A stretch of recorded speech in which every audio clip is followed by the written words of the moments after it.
All right, we're officially live. I'm with Team Shells, the Aussie GeoCacher, and GeoRick. Hello. Hi, everyone. G'day, Dan. How you going, mate? Pretty good. How are you guys doing? Good, good. I was gotta wait till some people filter in here and we'll get going. Yeah, no dramas. So This stays on afterwards anyway, after you finish, doesn't it? yeah, it post right to my channel. Yeah, there you go. There you go. So if you want to get started, we can get started, and then people could just watch the beginning part later. Well, I've got my coffee here, mate. So I'm ready to go. I'm rare and ready to go. Don't worry about that. All right. First off, I usually try to ask, how do you all guys get started doing geocaching and all that? How do you get involved with caching and then the whole YouTube thing? Yeah, mate. Yeah, no dramas. You lead the way, buddy. You lead the way. Let us know what you want to know. All right. How'd you guys get into caching, each of you guys, and YouTube? Into caching, well, I joined in 2003, but didn't find my first cache till 2010, and I'm not really sure why. I joined it, and I had to look at a map, and there were a few caches around my area, and I don't know, life got in the way. I was just busy at work or something, I'm not sure. So 2010 was when I found my first cache, and then started caching about 6 years ago, didn't you? Yeah. We got together and it all blossomed from there, really, didn't it? The YouTube channel and everything was very new, so it's quite exciting. So you guys had 7 years between logging in and finding you first. Is that what you said? Pretty well, yeah. I was very similar, except mine was 7 minutes, mate, not 7 years. Aussie's away ahead. Yeah, I actually had a phone call because I was quite newly divorced, looking for things to do with my kids, etc. And I got a phone call from a good friend of mine who was a muggle and is still a muggle. I call her geo-friendly. And she said this thing about geocaching. Have a look, So I did. I jumped on, had a look, downloaded the app, and I'm a little bit tech savvy on a lot of my tech stuff anyway. So I found that I looked and there's one right around the corner. I said, I'll ring you back. And so I just took off and ran and found the first one. Yeah, within 7 minutes of downloading the app and creating my account, I found my first one. So, yeah, I think I found my first 100 within the space of a week as well. Like in that first week, because I was off work and I had my kids over the weekend and stuff, and we smashed it. It was great on the push bikes, around the streets. How'd you get into the YouTube aspect of it? YouTube? Yeah, that happened a couple of years ago, really. We were watching Joshua and you, I think, and a couple of other people. And then that monthly challenge came out. And it was to find a cache older than 10 years. And we'd been thinking that it would be quite good to go down to Wellington and find the oldest active geocache in New Zealand, GC 46, it's ID number. And we thought, well, maybe we should have a go at filming it and send it in as part of that challenge. And we did that. And we look back on it now. That's terrible. That's shocking. That's quite embarrassing. We looked like we were sort of frozen.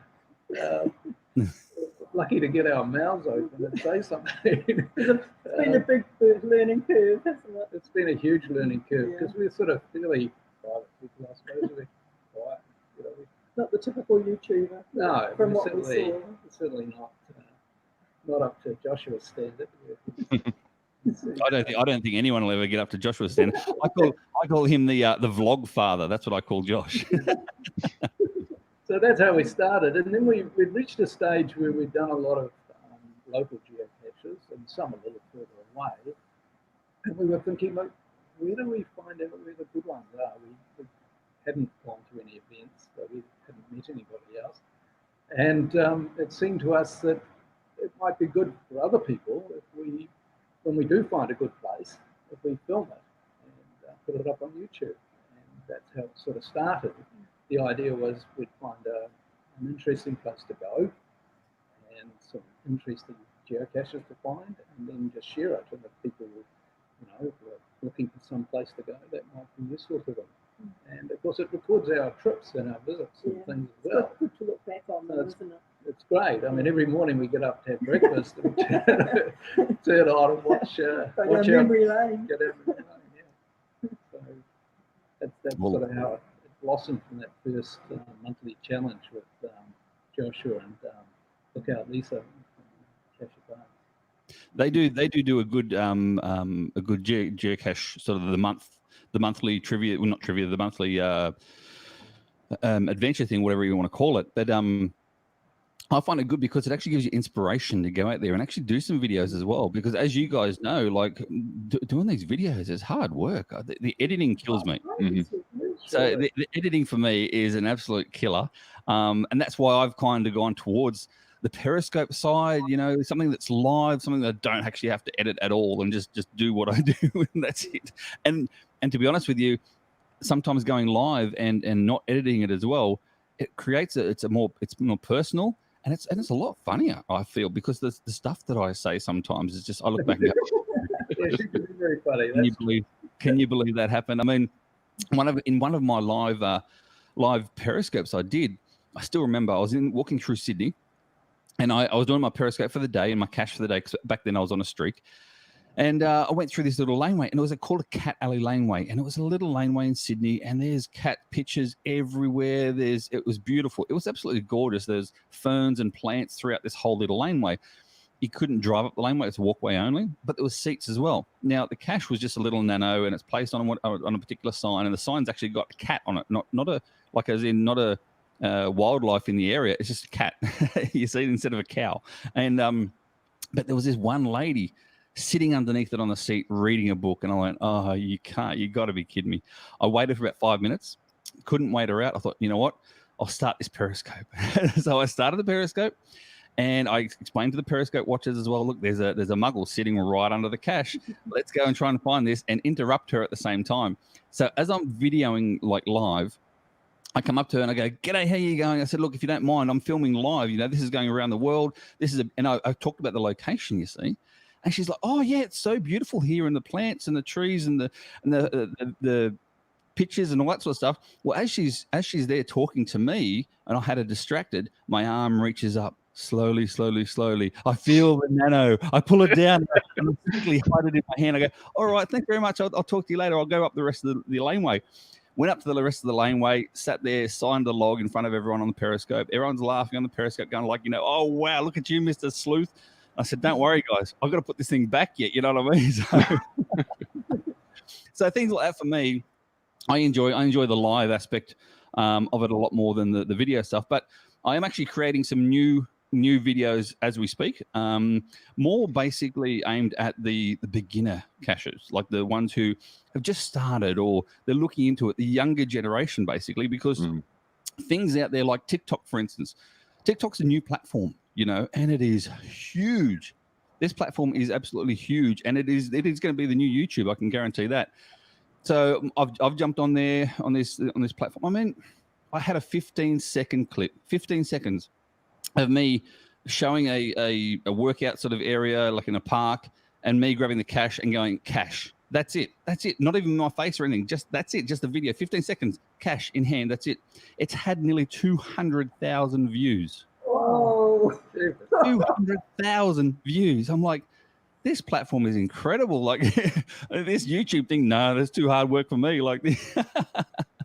So I'm more looking now, because I get a lot of questions on there about what is it that you find in these caches? What is it you're doing? So they're all beginners that are on there. They've never heard of geocaching before. Most of them, I'm talking about 95%. And so I thought to myself, well, why not then flick to the YouTube side of things and actually start creating an information bank, if you like, one of a better word. So I can just flick people, if they're asking questions, I can flick them to the YouTube channel and say, look, there it is. So I mean, the first one just went live only like 5 or 10 minutes ago, mate. So episode number 1, that is, what is geocaching? And you know what? It goes for 3 minutes. That's it. Nice, short, sweet, and done. So, yeah. It'll be great to get some more young people involved. So that would be great. Well, exactly. I mean, I don't mean to be disrespectful, but with these pandemics go around and stuff like that, we do need more young people in our game. Otherwise, it's going to fall away to the wayside. The grandkids enjoy it, don't they? Yeah. The issue we have here with the young new cachers here is the fact that they'll go to a cache and they'll say it's not there, even though it's like it'll be a nice hidden cache, and they'll say it's definitely not there, and caches end up getting archived so quick because of that. Because our reviewer sometimes is quick to archive, but sometimes he's not. But if he knows who you are, he's not going to archive it. But if you're just a regular cacher that's got one or two hides and he hears that it's not there, sometimes he's quick to archive it. So and it's sad because you get these people that have only played maybe once in a year, and they'll say, "Oh, it's definitely not there. I know it's not there," and then there goes that cache location. Yeah, we haven't come across that ourselves. We do get the odd beginner who says it's not there. We go and check, or they might say the log is full. They haven't turned it over and written on the back. But our reviewers aren't overly, well, at least the ones we have that we deal with, are not overly quick to archive caches. So you've got really good reviewers over in New Zealand. Is it Cotty Womble? Cotty Womble, is that one? Yeah. Yeah, he's great. He's really good, actually. You know what? He's a close friend of mine, but anyway, he was a friend of mine before he became a reviewer. So, yeah, I actually helped him with all his reviewer page when he was still a secret reviewer before he came out, so to speak. So yeah, no, they do a really good job here in Australia with that as well. And I find that again, these young people, etc., they need a little bit more guidance, so to speak, but in a way that they can actually understand and don't think it's like some old person telling them what to do, because you know what that's like. That's never gonna work. They're never gonna listen. So if they can literally research for themselves about, okay, what makes a good log? Because let's be honest, TFTC doesn't cut it. You know what I mean? Nowadays, I'm getting just a smiley face. That's it. That's all I'm getting on some logs. Just a list of emojis. Just a little emoji. That's it, with a smiley face. I'm like, come on, man, serious? Like, this is ridiculous. And you know what it's like. You spend some good quality money and some time and effort on these caches, and I mean, I'm talking gadget caches here as well. I get a smiley face. Yeah, everything is shorthand now. I know. And again, but you got to have a happy medium, I find. I mean, I personally have, I don't really am a fan of it, but there's one person that I know of, a local geocacher here as well, and he is almost 4 or 5 months behind on his logging, and he likes to log in the order in which he finds them. He does do good logs. I give him credit for that and all that sort of stuff, but he doesn't log it as he goes. And why I'm not a fan of that is because he's an FTF hound as well. So he'll go out and do these FTFs, like get this FTF. I look at this cache and go, there's FTF still available 4 or 5 or 6 days later, even 7 days later. So I'll make a special trip to go out there to find it to be FTF, only to find his name on there, and he hasn't logged it yet. See? Now, again, what's the etiquette in regards to FTFs? Well, technically FTFs don't count with geocaching.com, but it's more of a like, I spent money. I wouldn't have gone out there otherwise. You know what I mean? I travel all that way. Sometimes I'm talking maybe 2 hours here. Wow. Yeah. Because I'm in a big remote area. So I do travel for FTFs, and to find these gone. I mean, there's one there where I got second to find on it back in January. I got second to find from him, and he still hasn't logged it yet. And we're talking April now. You know what I mean? It's important on FTFs to do it as quick as possible, really, because lots of other people are looking and wanting to get that FTF, because it may not be on the stats, but it's certainly important to most people. Exactly. I mean, what I do, I mean, it's not rules, it's not law, and I'm not the be all and end all of a geocacher, but what I do is more courteous, and that is if I get an FTF in the field itself, rather than try and sit there and write a full note because I might be busy, I do a write note, and on the write note I say FTF and the date and time. That's it, on a write note. So therefore, then people can look at it and go, "Oh, yep, okay, it's been found already." But at the same time, when I get home and I can just sit down and write a proper log of how I enjoyed it, then that's when the CO gets the notification, you see, that I've actually found it and can read through my log properly. So rather than just edit a log because they don't get the editing, If you change it from a write note to a found, then they get the update. So that's just my opinion. That's just what I do. That's what a lot of people do here too. It's a good idea. Yeah, exactly. Now, do you guys have a lot of first to find hounds in your areas? We do. Pretty keen, aren't they, around here? You have to jump in your car. Literally when it comes out. It's even 2 in the morning. These guys have headlamps, I think, permanently nailed to their forehead. One of our reviewers used to put them out at sort of 10 o'clock at night. And there was a little group who went out in the dark. But lately they've been going out at different times. They've been more random, which is better for us because that means we get a chance to find one. Yeah. But they're really keen. Well, I had a lot of FTF hounds where I used to live down because I was near Sydney, you see. So there's a lot of hounds around there. But in saying that too, I always had the advantage because I had the faster car when I was at work. Have I ever done an FTF whilst working? No.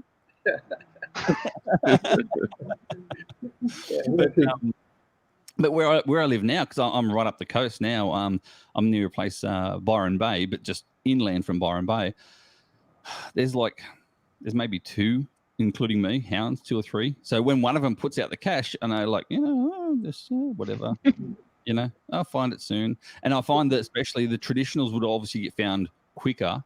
But if it's a puzzle, our puzzles here, they could go, a couple of days without being found. There was a multi here, Admittedly, it was a bit of a bushwalk, but it was unfound for 3 or 4 months. The first to find was available, and it was just a bushwalk. You know what I mean? It wasn't anything other difficulty apart from that. It would take you probably about an hour or 2 hours to do, and it went sort of 3 months without being found. So. Now, when you were in your line of work, did you ever scare somebody that you knew where the cache was, and you seen somebody at the cache when you were working, and you wanted to scare them a little bit? Oh yeah. There's one particular that comes to mind. Like, it was incredibly good. So obviously, all my workmates, as if you're unaware, I'm in law enforcement, and one of my work colleagues I was working with at the time, he knew all about geocaching as well. You know what it's like when you work with people; they know what you do, so they know what I do. They're geo friendlies. Well, I was coming up. He was asked me to show him a few of my hides in and around Sydney. So I said, yeah, no worries. We'll do some traveling. And we drove around. And I said, I just pointed out there, whatever else. Anyway, we're coming up to one, and one it's a good multi too. Like, I must admit, it is quite a good multi, and it's a bugger of a hide. Like, it's a real. It's the hide puts you right on a like a handrail, and it says that it's magnetic nano, right? So it puts you on a handrail, but the handrail is like 4 or 5 flights in the air, and the rest of it's just a rock wall, you see. But what it is a magnetic nano that I've glued inside a rock in the rock wall down below. So, so they're up the top all the time, like putting their hands around. Well, anyway, pulled up on this. There's one guy there with his GPS. Now, I think he might have been German backpacker. And he's looking around. He saw us. He saw the police car straight away like this. And I got out. I said, "Oi, what are you doing?" And he's like, so sorry. And he put his hands up like this, like starting to shake. And, and he's like, geocache. He's pointing to his GPS, and he's trying to show that GPS isn't a gun or something, like, GPS, geocache.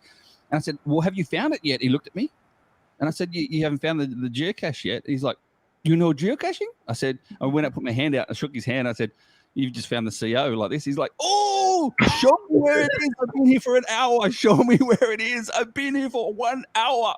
And his hands were filthy dirty, all like sliding all on the rails and all that sort of stuff. So yeah, that was actually quite funny. There was a few of those sort of styles, but he was the best. He was the best one because there was 2 of us in the car, and my mate, he's there going, just shaking his head, going, Craig, why did you do that to him? Like, you should see him. He was shaking. I suppose the police may be different sort of thing over in Germany as opposed to Australia, so we were a little bit more relaxed. Now, do you guys see anything different in the styles of caching, like hides here compared to where you guys are when you came here for Cincinnati? And yeah. On our travels generally, they're fairly similar. We've met people who say it's different from one place to another, but we haven't really found that. Because and seeing the videos, because we watch the vlogging, we feel that America has a lot of the ammo cans, which I would really like to find. You certainly have a lot more bigger geocaches Yeah, than we do. yeah. Certainly in the part of New Zealand where we geocache, which is mostly around Auckland. So it's mostly city type finds. But you know, we've geocached in 17 countries now. Wow. And Wow. I don't. We sat down this morning and tried to think, you know, was there a great difference?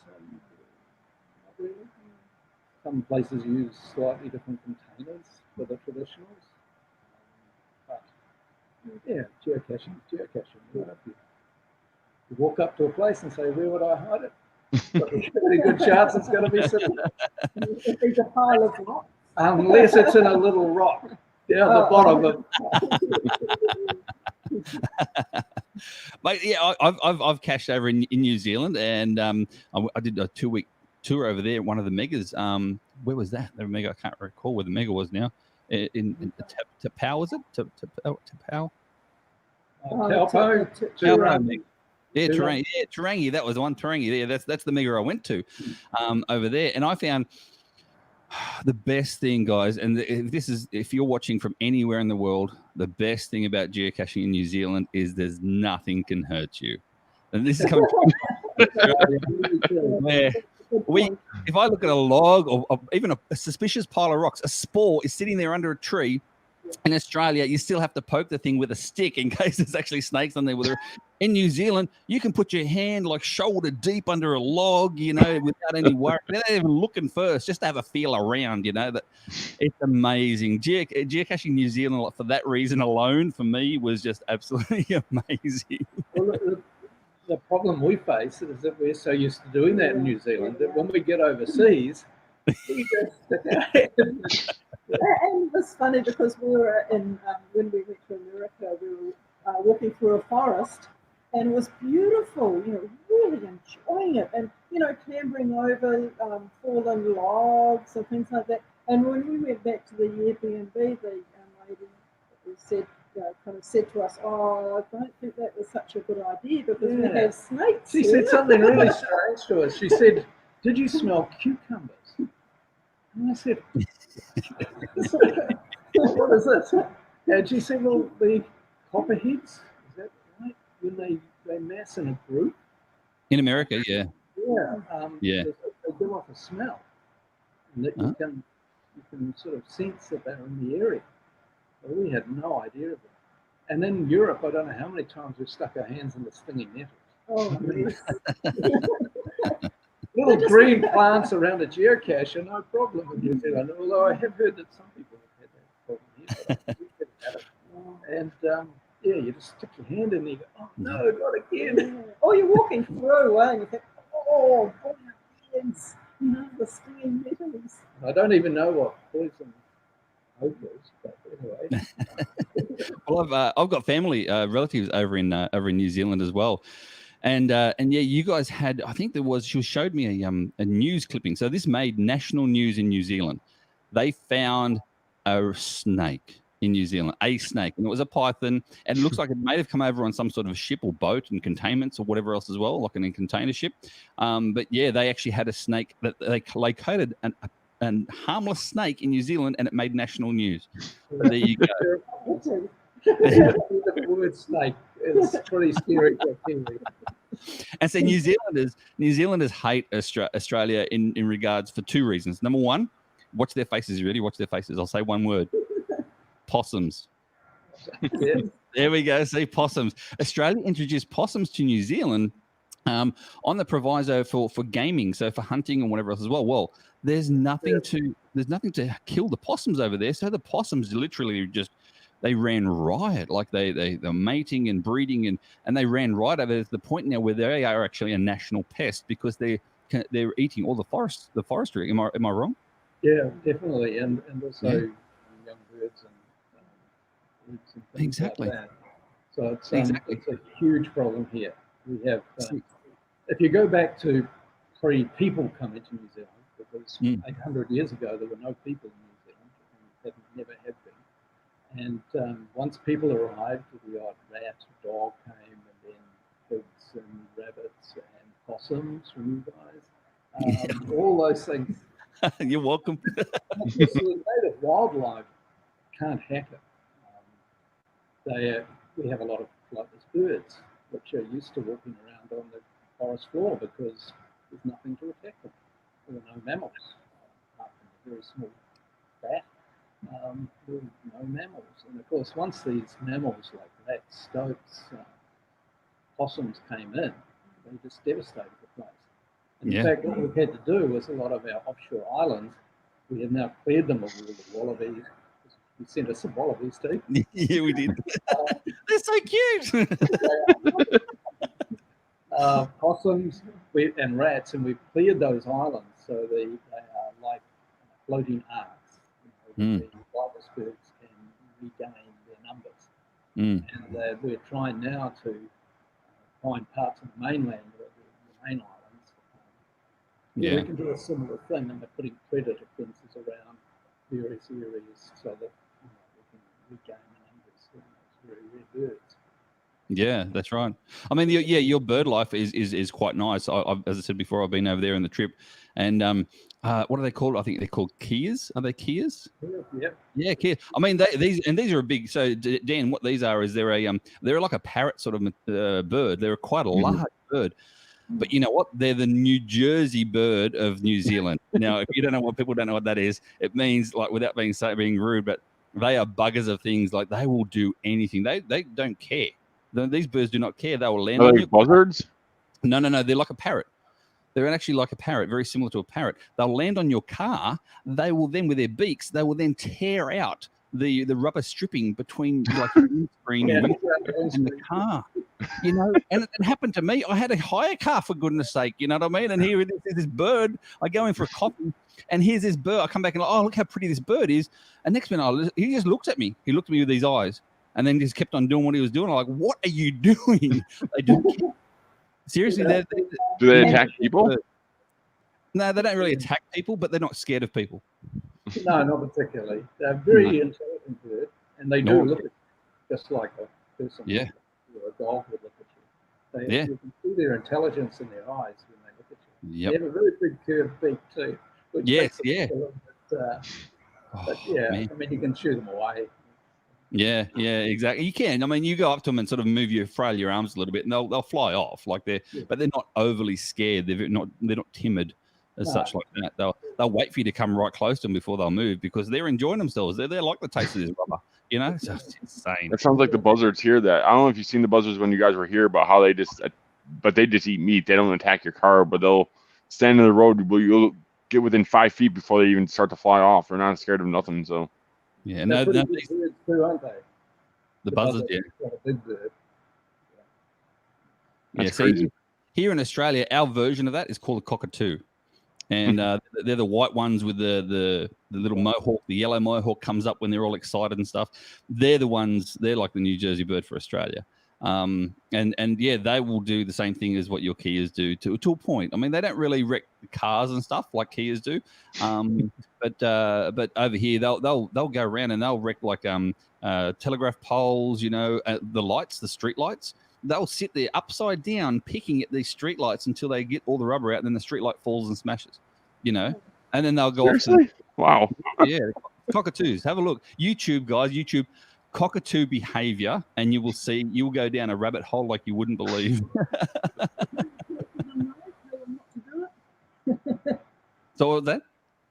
Can't you talk to them and tell them not to do it? Don't they have a little chat, the cockatoos? They do. You can. There's a lot of people here with cockatoos as pets as well, and they have. Again, they're a very smart bird. You know, that's what they do. You know that, and they do talk and they squawk, or they squawk more than talk. But yeah, they can get really, really loud. So, but our cockatoos, they're more like the timber things rather than rubber things. So, but yeah, but isn't it true though? Over there, your possums. A good possum is a flat one. Is that what they say? We like possums here, though, in a way. Yeah, well, over in New Zealand, that's what I got told. Like, if you see a possum on the road, you aim for it. Like you get this thing. Whereas in Australia, you swerve around. I helped out a little injured wallaby only a couple of weeks ago. Poor fellow in the rains we had here.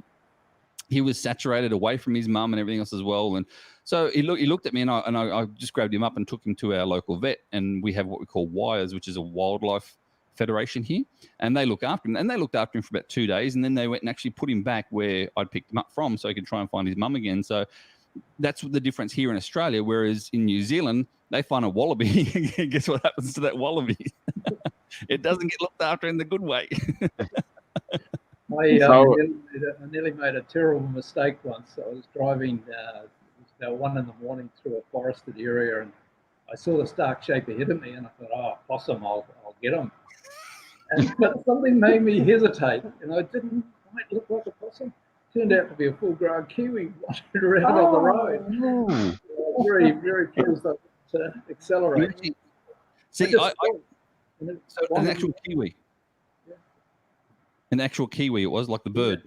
Yeah. Kiwi bird. They are beautiful, and again, people don't understand how beautiful these things are. So in New Zealand, Dan, they've got these things called little kiwis, and they're like a miniature, extremely miniature version of an emu, but with a long beak. So yeah. So they're only small. They're only like this big. Like they're only the same sort of size as your head. That's all they are. But they are extremely timid, and they only come out at night. Is that right?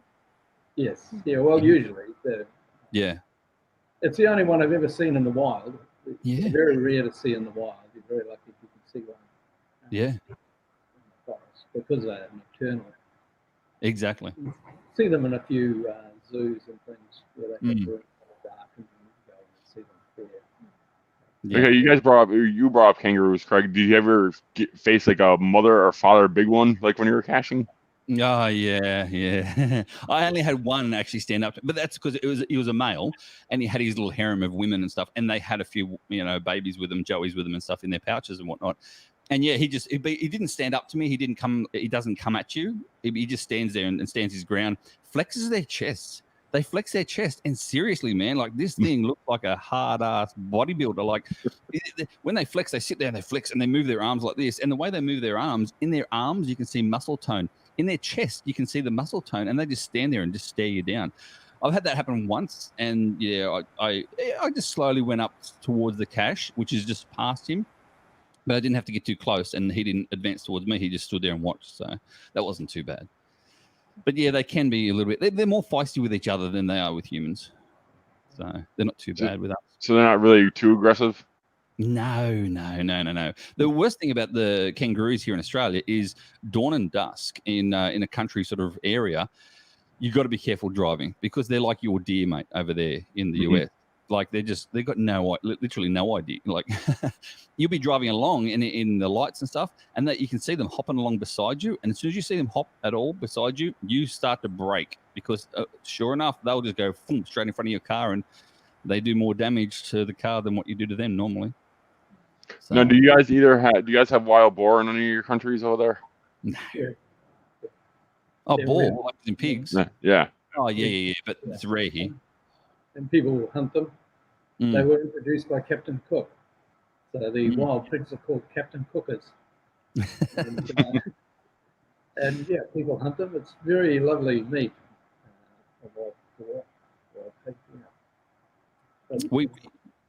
We have them here, but again, it's only in the outback sort of areas, and again, they're heavily hunted by the farmers. You see, so and they'll go out with their dogs. They've got pig dogs as well, so they go out with them, and yeah, they've got the hooks on the back of the utes. Ute is like a ram truck for you guys in America. We call them utes. They got the hook on the back, so that's where they can hook them up and drain the blood as they drive along. And so yeah, everywhere's got those, I think. What's your guys' favorite cache, like all time, like between here and the United States? I know you guys, and you said you've been to, I think, 17 countries. So what's probably been your guys' all-time favorite cache out there? If you had to pick one, I know it's hard to pick one, but if one sticks out of your mind. We have probably a couple that like that. One was in Berlin, in Germany. It's Joshua's done a video on it, and we've done one. It's a giraffe made out of Lego, like a full-size giraffe. That's huge. It's huge, Probably and it's bigger. standing on the sort of footpath, and there's a geocache hidden in it. And we hunted for probably about getting close to an hour because it's Muggle Central, people everywhere. And try and just sort of put your hand up and pull on a Lego brick to see if it comes out. It's pretty awkward. And we tried to pretend we were taking photos and all that sort of thing. And I got to the point where I thought, gee, we parked our car down the road and the meter was running out. We needed to pay a parking. So I went down to the car, walked down to the car to pay the parking fee.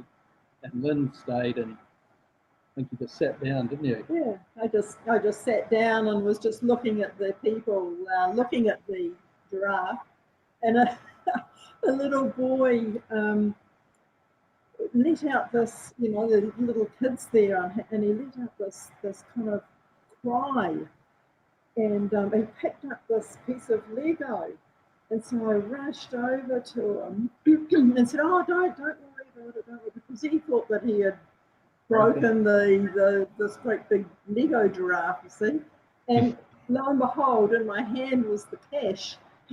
He had dislodged the cache. So that was a it's the most favorite. I was going to say the most favorite geocache in the world. That one. In the world, yeah.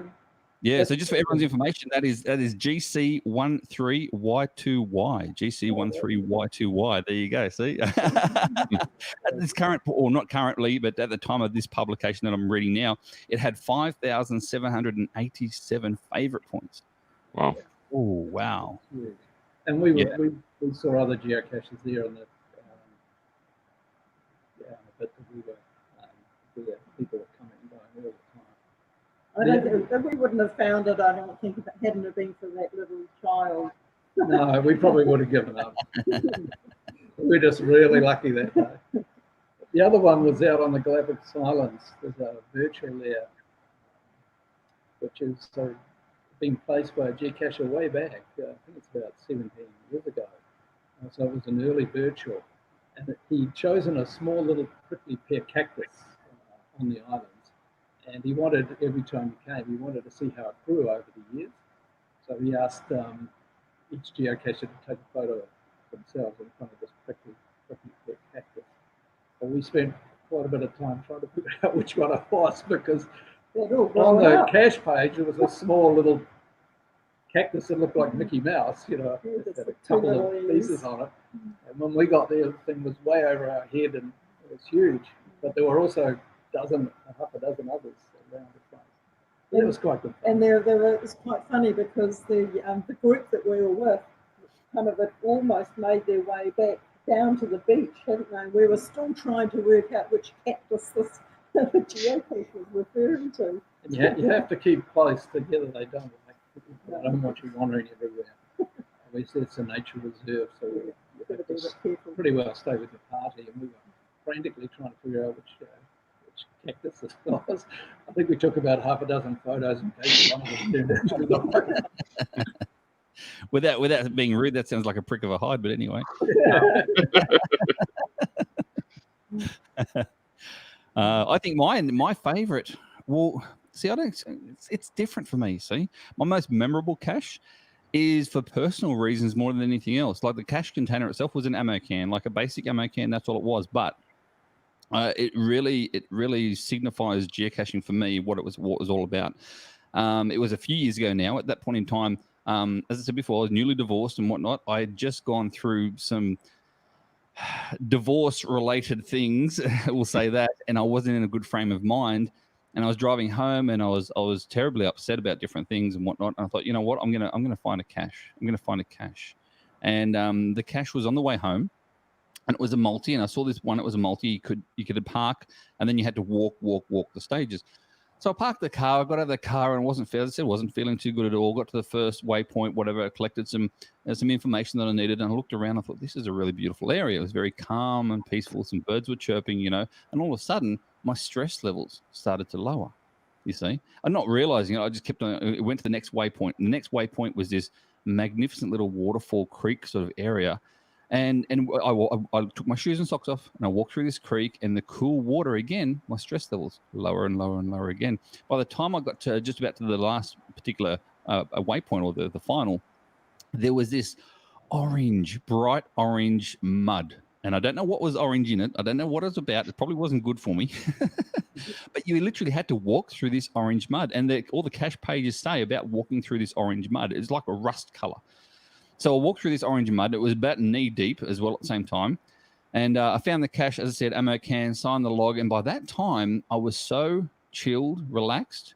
I literally just not sat down in the mud, but I got my hands in the mud itself, and I started doing some wall paint on my hand, my feet, and my face, and whatever else. And it was so refreshing and so nice. By the time I got home, I had the best sleep that night. You know what I mean? So it was more for me. It was more about the experience and what geocaching does for you, and especially when it comes to your mental health, and your stress levels and stuff like that too. So geocaching for me is not always about, the best container, the gadget caches. They're all good in themselves. Sometimes it's just getting out there, fresh air, sunshine, nature, by yourself, and just getting back to basics. You know what I mean? So for me, that would probably be my most memorable sort of find, And again, by myself, no one to share it with, just me, myself, and I. There's special places that they make a big difference. There is. Now, if I hadn't have been in such a state, I don't think that cache would have meant as much. You know what I mean? But it meant that much because of the state in which I was when I started the multi. So, and again, people don't like multis, do they? Like, I don't know. Some people go, "Oh, all that work for one smiley." Well, some of them can be pretty good. They can. A few overseas. And a few in New Zealand, will take you to sort of nice little places as you make your way to the final. And as long as there aren't too many stages, we tend to like the ones that have got, say, 3 or 4 stages. Yeah. They can be really interesting.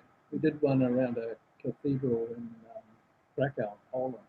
And you had to go to various parts of the cathedral and count various things, look at them and that sort of thing. And that was quite good. And another one took us around to various doorways and archways in the city, in the old city, the medieval city. And that really made us look quite closely at the place. We probably would have walked past and gone, oh, that's a nice old building. But because we were geocaching, we took a really good look at it. And, that was quite good. So, some multis can be a bit tedious, but some can be really nice. Well, I'll give you this one too, Dan. It was one of my caches that I'd put out there. It's classed as a multi because it had multiple stages in which you had to go through. Mm-hmm. But the cache itself, and feel free, guys, to if you want to be that type of cacher in your area, feel free to copy this this idea, because it is a terrible idea, but it's so good. I called it rock, paper, scissors. Now, as you can understand, rock, paper, scissors, like the game, you pick rock, paper, or scissors. So at waypoint 1, you could select rock, paper, or scissors, and they had 3 different coordinates on there. So you pick rock, for instance, and you go to the rock coordinate. At that waypoint 2, again, you could pick rock, paper, scissors. And then stage 3, you can do the same thing. And then stage 4, hopefully, is the final. So you got one place to go to for waypoint 1, 3 places for waypoint 2, 9 places for waypoint 3, and 27 places for GZ. So you can either get to GZ and it says, "Oh, sorry, wrong path, go back," or you can get the container, like the logbook. So that's awful. That's evil. Rock, paper, scissors. Go on, guys. You can do it. You can do it. Someone should be able to work out the maths on how many. What's that? Sorry. I know. You should have heard the names I got called after people trying to attempt that. I had one guy there who was a math teacher, of course, so does it the way he does it. He knew what it was about from the cache page description, what he needed to do. So he made himself up a little template with the 1 box into 3 boxes, into 9 boxes, into 27 boxes. So he went to the first one, wrote all the numbers down. Went to the second, each one of the second points, and wrote all the numbers down. Went each one of the third waypoints and wrote all the numbers down. Have a guess where he found GZ on the 27. He found it on the second last one that he looked at. Ouch. So guess what he did? He went and found the last one just to say that I found all the waypoints. Wow. So yeah. Oh, that's great. I wanted to do something similar with a multi where it was I was gonna call it deja vu, and basically you got to the container, the first stage, and you open it up. It gave you codes to a second stage, and the second stage brought you back to the first stage, but the cache was actually hidden in it, like just around the corner from the first stage. But the way the trail was, it brought you to the first stage. So when you went to it, you didn't bother looking around the tree to the second stage, the last stage, because when you came, you seen the first container. So when it brought you to the second stage and brought you back, I said it was behind the tree. So when you got back to that tree, you didn't think about looking behind the tree first. So it was on the other side of the tree. I was going to try to do something like that, but I never got it off the ground. I've done one very similar to that. It was actually like a pipe sort of style, and it had a very distinctive screw top lid and looked like a glued base, right? And unscrewed it, and on the back of the unscrewed lid had the coordinates for waypoint 2, not a problem. And there was nothing else. It was hollow. There was nothing else in the actual container. So you went to waypoint 2 and you found waypoint 2. It was another little container like that, and you unscrewed it, and it said sorry, wrong path. And you're like, what the hell, wrong path? So you put it back together and you go back to waypoint 1. Unbeknownst to you, the cap at the bottom actually came off. It was tight, but it came off, and inside that cap was the actual logbook. So yeah, it's nice. Similar to the style. So that was quite cool. The other ones I've seen as well is the quickest multis you can ever do, and they use the what do you call them? Contact lens containers, and you unscrew one side, and like it says waypoint 1 on one side. So you unscrew one side, and it was got an arrow pointing next to you. So you unscrew the second one, and there's the logbook. I've seen those as well. So yeah, it's all fun, mate. It's all fun. Well, I like about this geocaching thing, even like just doing YouTube itself, because geocaching is one thing, knowing people around the world, but like when I started doing YouTube, how I met like you guys at Cincinnati, it's just amazing how like I could say, okay, I know somebody in Australia, I know somebody in New Zealand. Like, let's say like if I ever go over to your country, I could say, okay, I could stop here because I know this person. I could stop in this country, I know this person. Same thing for like Cache Canada and Canada, and even around the United States. You could say you have a friend in this state, which could lead you to different areas and different places. It's crazy. Exactly. And look, I'll be honest with you as well. I used up some of my little favorites when I was over in America. I turned up at the New York, what do you call it? JFK, the airport in New York there. Yeah, JFK.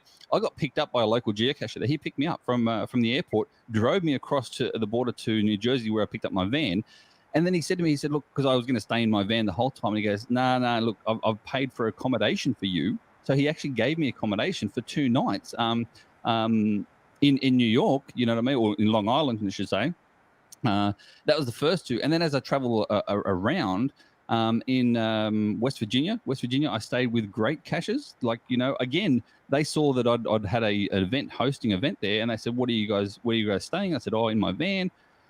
Oh, whereabouts are you staying in your van? I said, look, there's a casino around the corner, because you can actually stay in casino car parks in vans.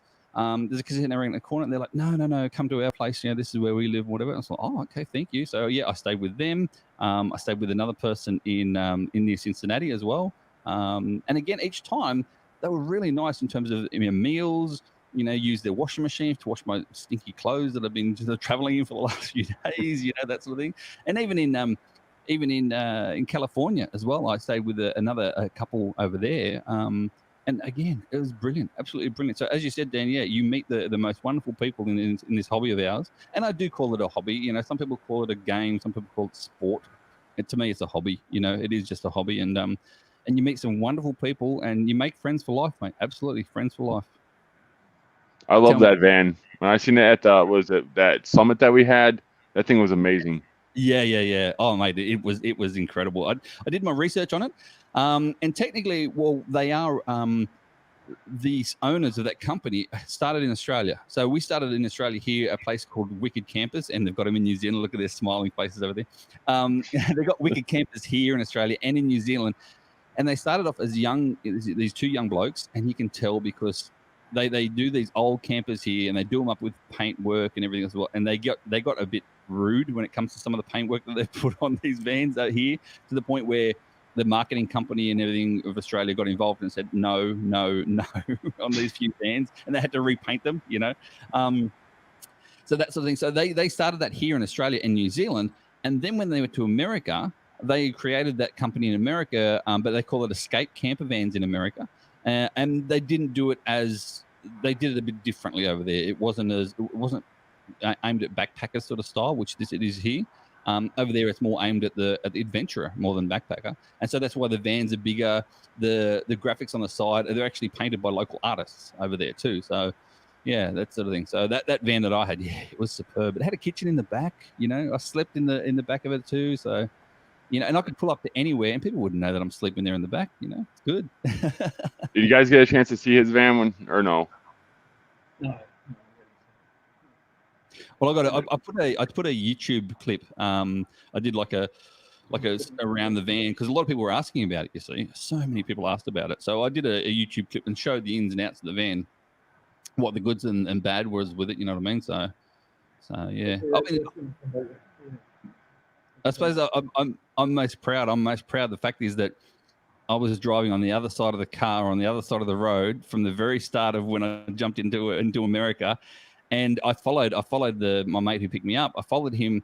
Supposed to follow him back to Long Island, right through from Jersey to Long Island, and for some reason he got lost, and we started driving around Manhattan. So here I am, an Australian tourist, for the first time ever in America, driving on the wrong side of the car, the wrong side of the road, through the middle of the busiest cities and street in America in this big ass van, and I'm there going, "Oh, how good is this? How good is this?"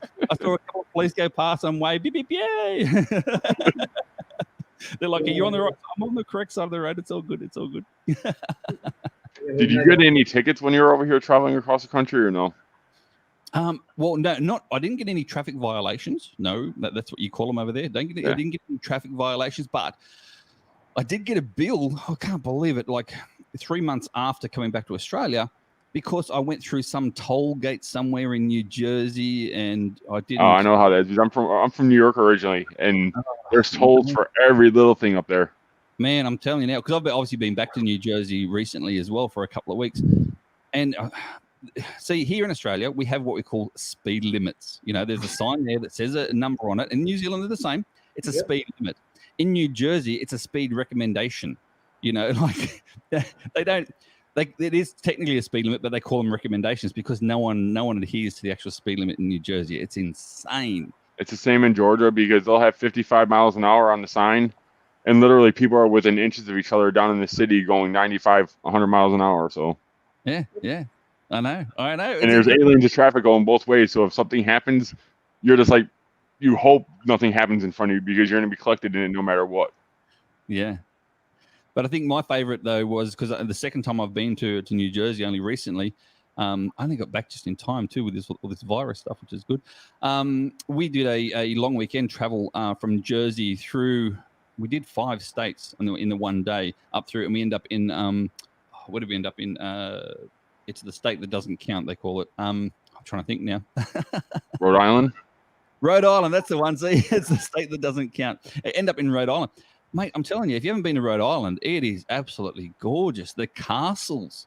There's all these main roads and castles everywhere in Rhode Island. I'm like, look at this. It is stunningly gorgeous. And, of course, there's the Venture Labs there which show and highlight the castles and whatnot.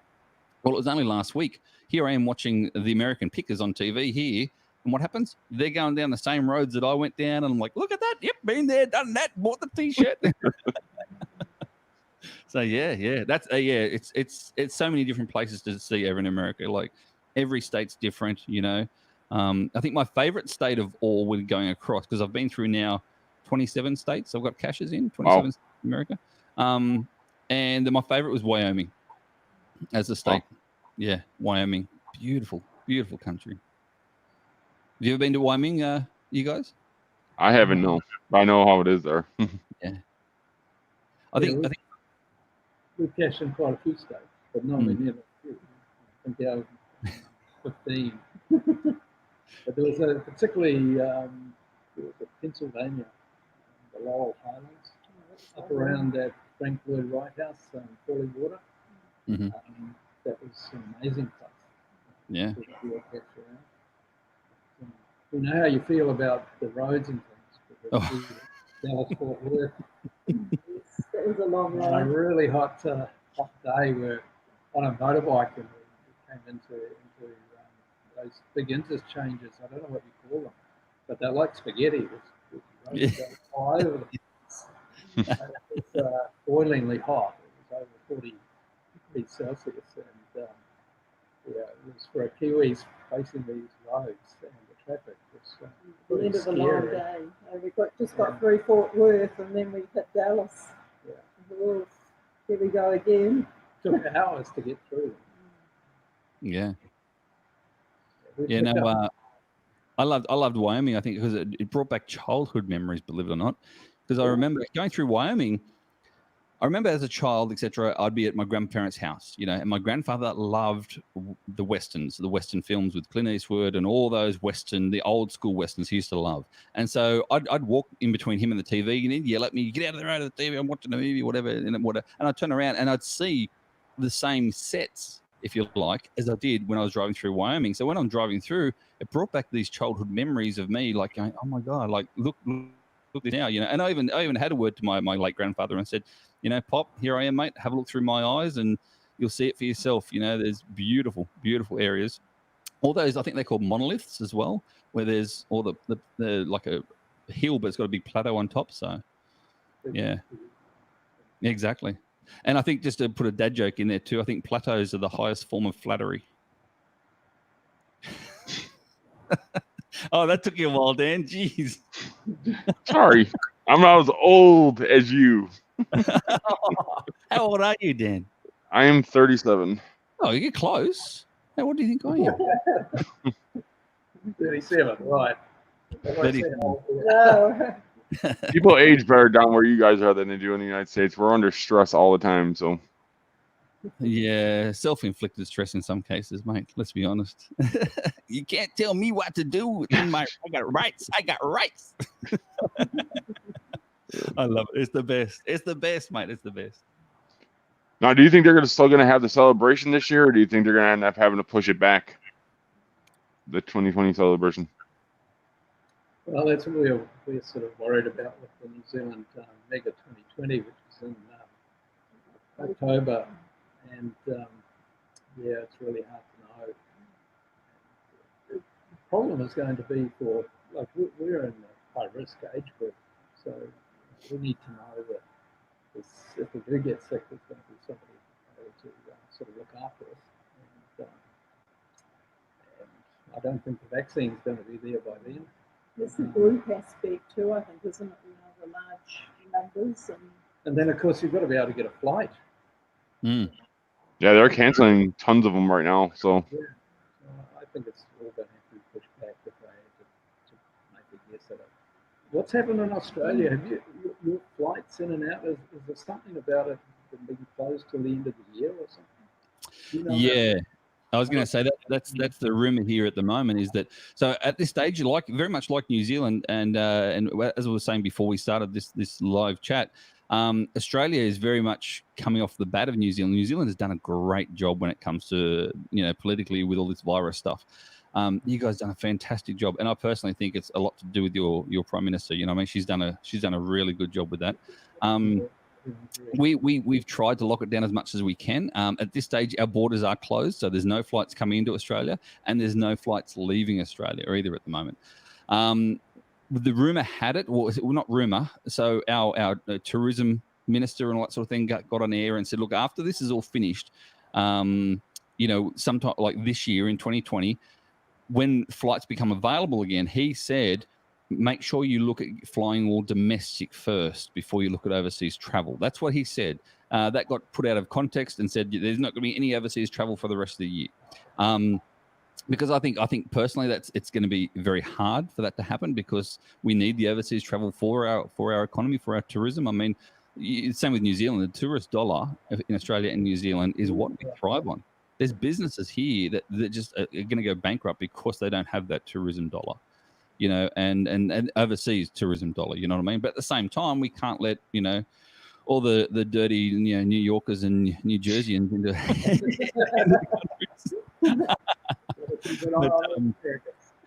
yeah, I mean, look, will 2020 go ahead, the HQ event? I'm hoping so. I've got everything crossed for it. Do I think it's going to go through? Probably not. I think they're going to have to skip it back. I mean, they've scaled a lot of things back as it is. You know, we had a mega here in Australia, in South Australia. It's supposed to happen in April, beginning of April.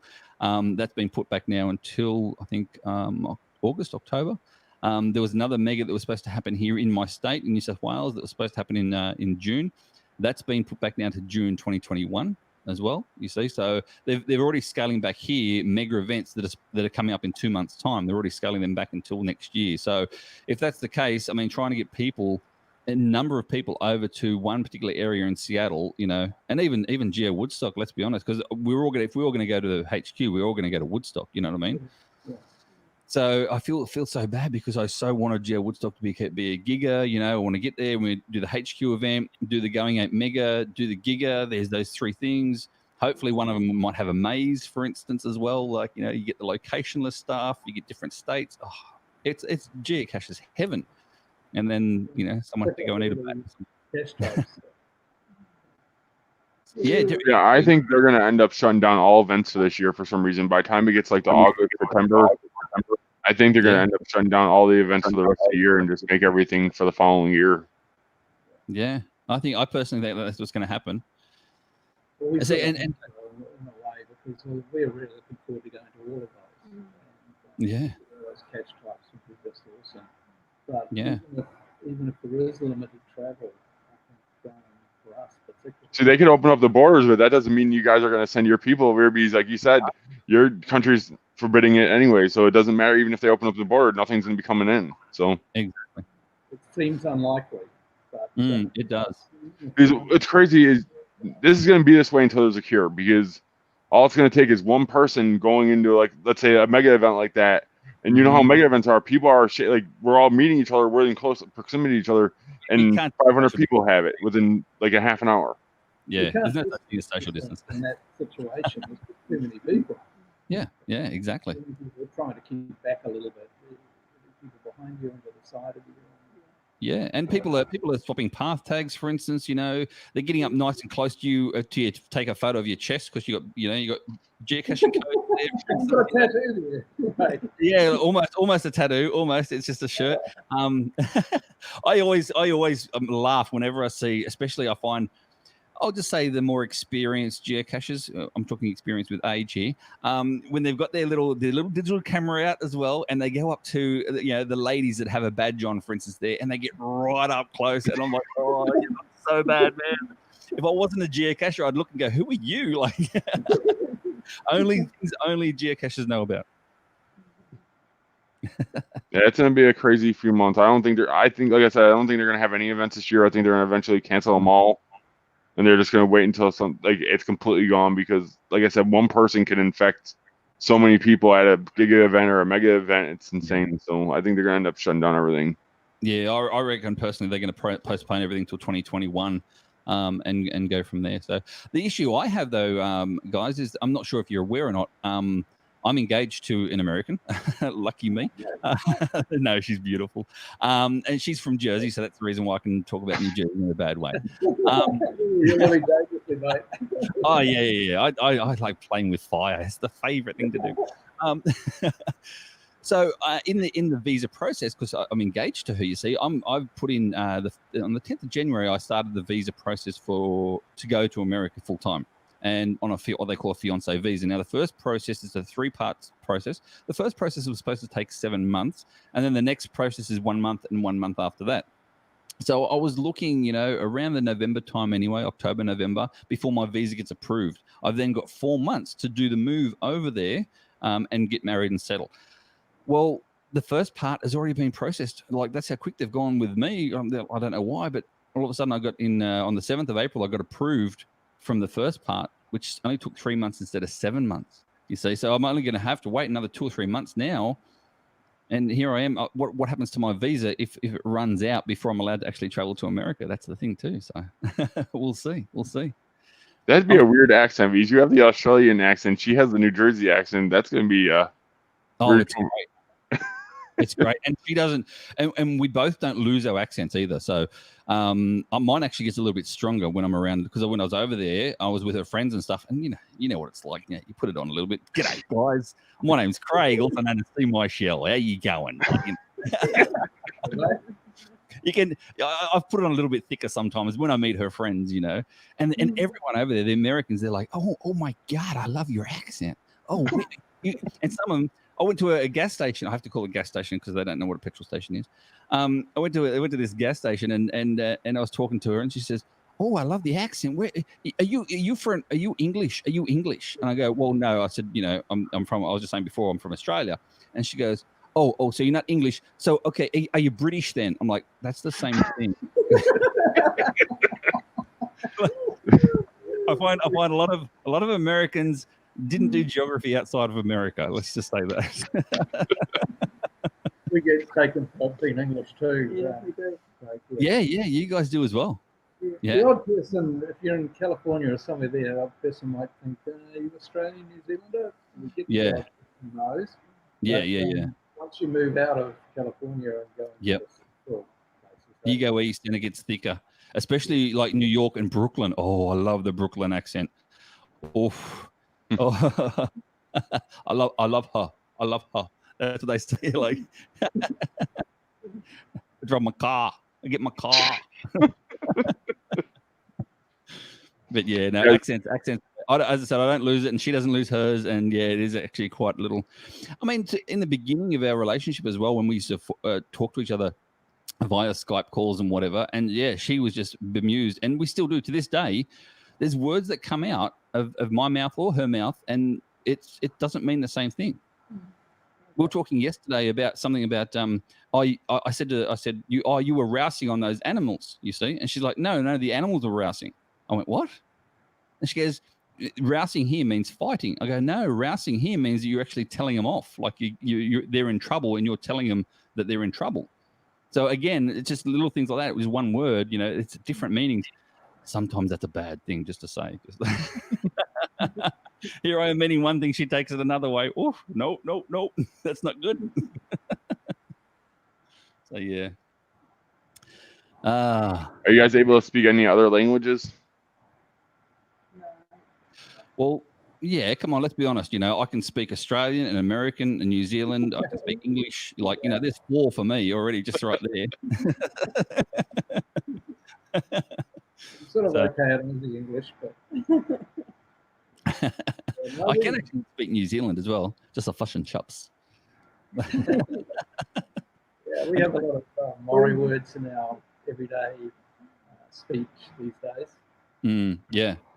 So a few, but it's not, we can't speak another one. Do you guys have anything else to add for the show, or are you guys? I'll just say this to GeoRick, and that is, when I go to the beach, I wear my jandals. Only they would know that. The US have no idea what I just said. I have no idea at all. I might as well have said some sort of goobly bop. That's what it is. Thanks for having me. I want to thank you guys both for coming to the show and being on it. So. Yeah, no, thank you, mate. Thank you. And as I said before, mate, keep an eye out on my YouTube channel. It's coming out very soon with all the how-to, mostly for beginners. But you know what? Sometimes the most advanced of us can actually learn a thing or two as well. So that's coming out. As I said, it started today, and hopefully I'll get one video out at least a week. Crossing fingers. See how it goes. And nice to meet you guys, GeoRick. Nice to meet you guys again. All right, I want you all to have a good night, and I'll see you guys out there. Thanks again.